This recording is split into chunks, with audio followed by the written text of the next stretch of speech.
officers were conducting a targeted operation in Minneapolis against an illegal alien wanted for violent assault. An individual approached U.S. Border Patrol officers with a 9mm semi-automatic handgun seen here. The officers attempted to disarm the suspect, but the armed suspect violently resisted. More details on the armed struggle are forthcoming. Fearing for his life and the lives and safety of fellow officers, an agent fired defensive shots. Medics on the scene immediately delivered medical aid to the subject, but was pronounced dead at the scene. Now, per usual, that is a lie.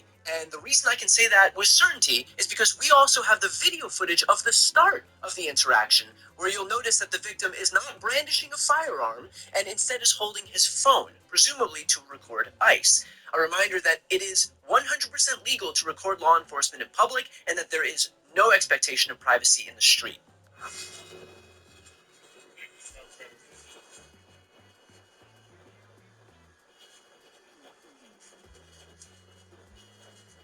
I know it does.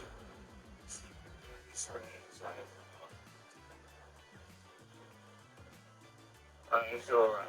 So if DHS's excuse is that Preddy, quote, approached U.S. Border Patrol officers with a 9mm semi-automatic handgun, then in effect, they have no excuse at all. Because again, as you can plainly see, Preddy did not approach the officers, but rather DHS approached him, and he was not brandishing his firearm, he was holding a phone.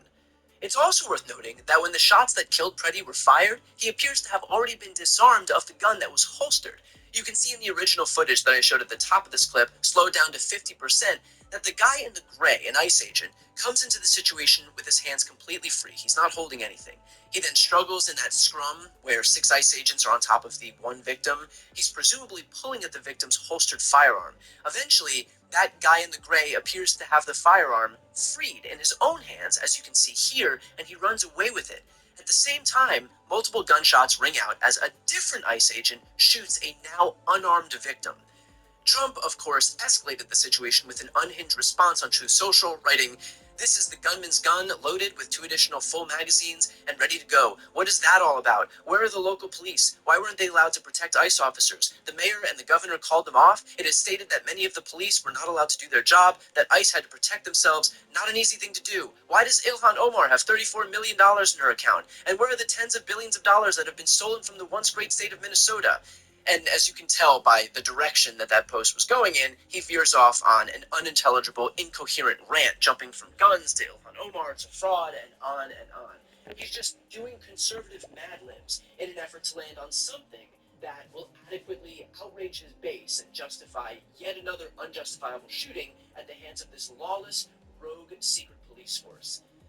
And here's another response from the administration. Stephen Miller wrote, "A domestic terrorist tried to assassinate federal law enforcement, and this is your response? You and the state's entire Democrat leadership team have been flaming the flames of insurrection for the singular purpose of stopping the deportation of illegals who invaded the country." In other words, it is already clear that this White House is wasting zero time in vilifying the victim and pre-clearing the ICE agent. Same exact story as Renee Good just a few days back.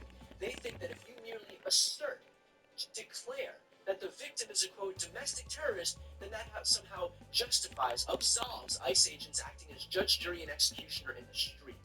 Another response, this time from a U.S. attorney, quote, "If you approach law enforcement with a gun, there is a high likelihood they will be legally justified in shooting you. Don't do it." And here's Greg Bovino.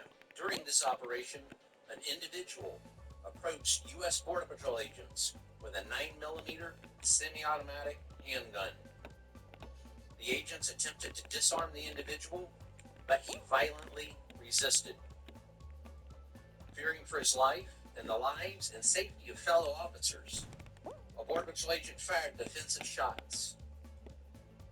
Medics on the scene immediately delivered medical aid to the subject, but the subject was pronounced dead at the scene.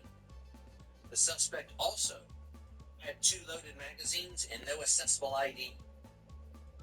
This looks like a situation where an individual wanted to do maximum damage and massacre law enforcement. Again, the victim does not approach law enforcement approaches him. And he was not brandishing a gun, he was holding a phone. Between Trump, Miller, this U.S. attorney, Greg Bovino, it is already clear what the goal of this administration is: to frame Preddy as some dangerous domestic terrorist who posed imminent danger to the ICE agents, when the reality is the exact opposite. The only danger comes from this